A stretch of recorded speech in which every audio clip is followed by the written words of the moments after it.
Red టీవీలో మీ వ్యాపార ప్రకటనల కోసం ఈ నంబర్ ని సంప్రదించండి 6281747728. నమస్తే.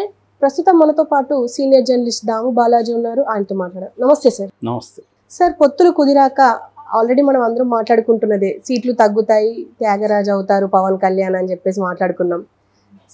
ఇప్పుడు ఫైనల్గా 3 సీట్లు లోక్సభ అండ్ శాసనసభకు రెండుటికి 4 సీట్లు తగ్గాయి అని చెప్పేసి విన్నాము.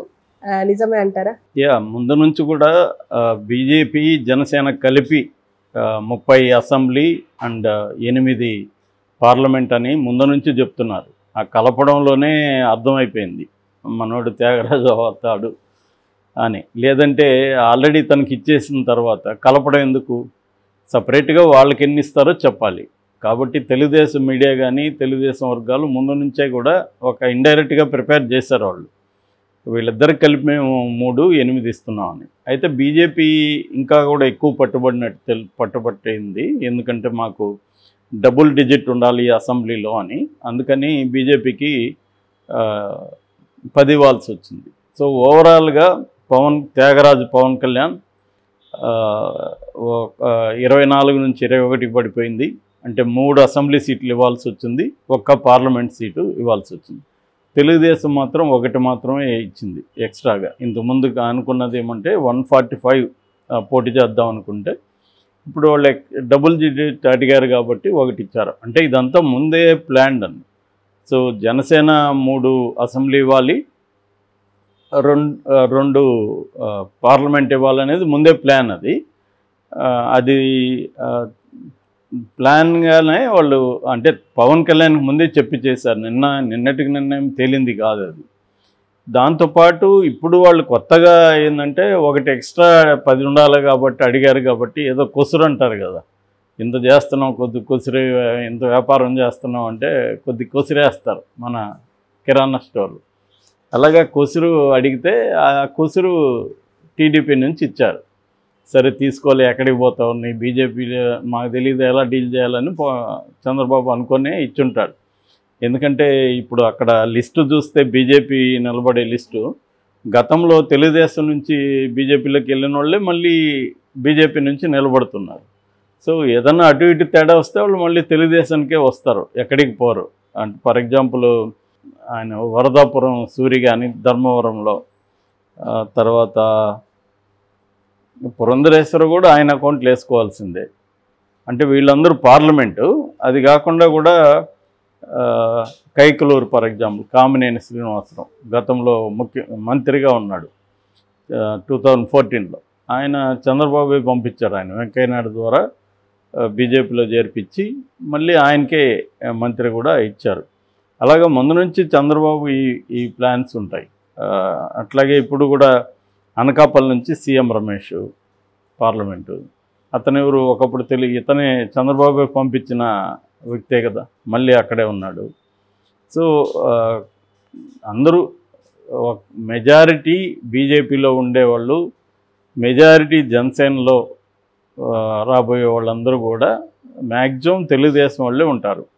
కాబట్టి పొత్తులు అనేది ఎందుకు చంద్రబాబు పెట్టుకుంటున్నాడంటే జనసేనతో పెట్టుకోవడానికేమో జనసేన ఓట్లు తెలుగుదేశానికి రావాలి, అట్ ద సేమ్ టైం జనసేనకి కంట్రోల్ అంతా కూడా మళ్ళీ చంద్రబాబు చేతిలో ఉంటుంది. ఇక బీజేపీతో పొత్తు పెట్టుకునేది దేనికి? బీజేపీకి సీట్లు వస్తాయని కాదు. ఎందుకంటే ఇప్పుడు బీజేపీకి నిజానికి 10 అసెంబ్లీ 6 పార్లమెంట్ అనేది దాని స్ట్రెంగ్త్కు చాలా ఎక్కువ. అయినా చంద్రబాబు ఎందుకు ఇస్తున్నాడు? 2 ప్లాన్స్ ఉన్నాయి చంద్రబాబుకు. ఒకటేమో బీజేపీ ఉంటే జగన్ని డీల్ చేయొచ్చు, మనం జైలుకి పోకుండా ఉండొచ్చు అనేది ఒకటి. రెండవది బీజేపీ వాళ్ళకి ఇచ్చినా మన వాళ్ళే ఉంటారు కాబట్టి అక్కడ ఇబ్బంది లేదు అనేది చంద్రబాబు ప్లాన్. ఇది బీజేపీకి తెలియదా? మనకే తెలిసినప్పుడు బీజేపీకి ఎందుకు తెలియదు? బీజేపీకి కూడా తెలుసు. బీజేపీ ఏం ఆలోచిస్తుందంటే సరే వాళ్ళున్నా ఎవరున్నా మన అకౌంట్లోనే కదా ఉంటారు ఎంపీలు, రేపు పొద్దున మనల్ని అయితే దాటిపోరు కదా వాళ్ళు. కాబట్టి వాళ్ళు ఆల్రెడీ కోవట్లని తెలిసిపోయినాక వాళ్ళని ఎలా డీల్ చేయాలని మనకు తెలుసులే అని వాళ్ళు కూడా ఎక్కడ ఎంత ఇవ్వాలి, వీళ్ళకి ఎంత ఇంపార్టెన్స్ ఇవ్వాలి ఏందనేది వాళ్ళ ప్రయోజనంలో వాళ్ళు క్లారిటీ ఉన్నారు. ఇక్కడ ఏంటంటే జనాలు ఎవరైనా దీన్ని చూసి ఆమారే వాళ్ళు ఎవరైనా ఉంటే వాళ్ళకి తప్ప వీళ్ళ ఈ ముగ్గురు కూడా క్లారిటీలో ఉన్నారు. పొత్తులో ఉండే 3 పార్టీలు కూడా క్లారిటీగా ఎవరెవరి ప్రయోజనాలు వాళ్ళకి ఉన్నాయి. అంటే అందరికి కూడా విన్ విన్ సిచ్యువేషన్ అంటారు. ఎప్పుడైనా ఒక పొత్తు అంటేనే ఆ పొత్తులో పాల్గొన్న ప్రతి ఒక్కరికి కూడా లాభం ఉండాలి. సో అలాగా ఇప్పుడు బీజేపీ 0 అక్కడ 0.8%. అట్లాంటిది బీజేపీకి 4 వచ్చినా 5 వచ్చినా అకౌంట్లో అది మంచిదే కదా. సౌత్ ఇండియాలోనే వాళ్ళకి చాలా వీక్గా ఉన్నారు. సో అందువల్ల ఇప్పుడు వాళ్ళ టార్గెట్ సౌత్ ఇండియాలో ఒక 50 సీట్లు. సో ఇక్కడ ఒక 4, 5, 6 వచ్చాయనుకోండి వాళ్ళకి, అది ఆ 50లో కౌంట్ అవుతుంది కదా. కాబట్టి అది బీజేపీకి ఉండే అడ్వాంటేజ్. ఇక జనసేనకి ఏంటంటే జనసేన కూడా పేరుకి 6% ఓట్లు వచ్చాయి, కానీ వాళ్ళకి కూడా ఆల్మోస్ట్ 0నే. అంటే ఒక్క సీటు కూడా రాలేదు. వచ్చిన రాపాక వరప్రసాద్ వెళ్ళిపోయాడు. కాబట్టి ఇప్పుడు పవన్ కళ్యాణ్ కూడా గెలిచి వాళ్ళకి ఒక కనీసం 10 వచ్చిన వరస్ట్, అంటే 21 ఉన్నాయి, 21లో సగం వచ్చి 10 వచ్చినా కూడా 10తో రేపు అసెంబ్లీకి అడుగు పెడితే కొంత ఒక గౌరవప్రదమైన ఇదవుతుంది పార్టీ మరీ 0 కాకుండా. ఇక చంద్రబాబుకి ఏంటంటే డూ ఆర్ డై. చంద్రబాబు ఒంటరిగా జగన్ ఎదుర్కొనే పరిస్థితి లేదు కాబట్టి సో జగన్కి వ్యతిరేకత ఉంది. ఆ వ్యతిరేకత చీలిపోకుండా జనసేనని చేసుకోవాలి. అట్లాగే జగన్ తన మీద అంటే దాడులు కావచ్చు, లేకపోతే టీడీపీ శ్రేణుల మీద కేసులు పెట్టడం కావచ్చు, డబ్బులు ఫ్లోని ఆపడం కావచ్చు, పోల్ మేనేజ్మెంట్లో అరాచకాలు చేయడం కావచ్చు, వీటన్నిటినీ కంట్రోల్ చేయడం కోసం బీజేపీ సపోర్ట్ కావాలి. అట్లాగే ఇన్ కేస్ ఒకవేళ ఓడిపోయినా నెక్స్ట్ జైలుకి వెళ్లకుండా ఉండాలంటే బీజేపీ సపోర్ట్ కావాలి. ఇవన్నీ చంద్రబాబు ఆలోచించాడు. సో అది కాబట్టి బేసిక్గా ఏంటంటే ఈ పొత్తులు అనేవి ముగ్గురికి ఉపయోగకరంగానే ఉన్నాయి. కాకపోతే దీంట్లో మేజర్గా అఫెక్ట్ అయ్యేది పవన్ కళ్యాణ్ అంటే ఆయన క్లారిటీ ఉంది. అఫెక్ట్ అవుతాము, అయినా కూడా మనకేం ఇబ్బంది లేదు అన్న క్లారిటీతోనే వెళ్ళాడు. ఆయనకు వరస్ట్ అంటే ఏంటి, సీట్లు తగ్గుతాయి. వరస్ట్ అంటే జనసేన ఓట్లు తెలుగుదేశానికి ట్రాన్స్ఫర్ కావు. ఆయన పోయేదేముంది దానివల్ల. కాబట్టి ఇవన్నీ క్యాలిక్యులేట్ చేసుకునే చంద్రబాబు కూడా దిగాడు. ఎంత ట్రాన్స్ఫర్ అవ్వచ్చు, వరస్ట్ అంటే ఎంత అవ్వచ్చు. సో 6% నుంచి 10% ఉందనుకో, అక్కడి నుంచి 2%, 3% ట్రాన్స్ఫర్ అయినా కూడా మనకు ఉపయోగం కదా అన్న పద్ధతిలో చంద్రబాబు వెళ్తున్నాడు. సో వీళ్ళందరూ కూడా ఏంటంటే దాని ఒక కార్పొరేట్ దీంట్లో ఒక సామెత ఉంటుంది కదా, plan for the best, prepare for the worst అని. సో బెస్ట్ అంటే ఇది, వరస్ట్ అంటే కూడా ఇది. సో దీనికి మనకు అడ్వాంటేజ్ ఉంటుంది అనేది వీళ్ళందరూ కూడా ప్లాన్ చేసుకుంటున్నారు. సో ఆ రకంగా దీంట్లో ఈ పొత్తుల్లో ఉండే ముగ్గురికి కూడా ఈ పొత్తు వల్ల ఉపయోగం తప్ప లాస్ ఏమి లేదు. బయట ఏమనుకుంటారంటే ఇది జనసైనికులు తిరుగుబాటు చేస్తారు, తర్వాత పవన్ కళ్యాణ్ని ఓడిస్తారు, ఇవన్నీ చెప్తున్నారు. అందుకనే ఆయన పార్లమెంట్కి కూడా ప్లాన్ చేస్తున్నారు. ఒకవేళ రేపు పార్లమెంట్లో కూడా ఓడిపోయాడు అనుకో, రాజ్యసభ పంపిస్తారు, రాజ్యసభలో నేషనల్ లెవెల్లో మినిస్టర్ అవుతాడు. కాబట్టి ఈ ఆప్షన్స్ ఎక్కడికి పోలేదు. ఎందుకంటే ఇప్పుడు ఇటు తెలుగుదేశం నుంచి రేపొద్దున రాజ్యసభకు పంపించే అవకాశాలు ఉన్నాయి, బీజేపీ నుంచి కూడా పంపించే అవకాశాలు ఉన్నాయి ఒకవేళ ఆయన గెలవకపోయినా.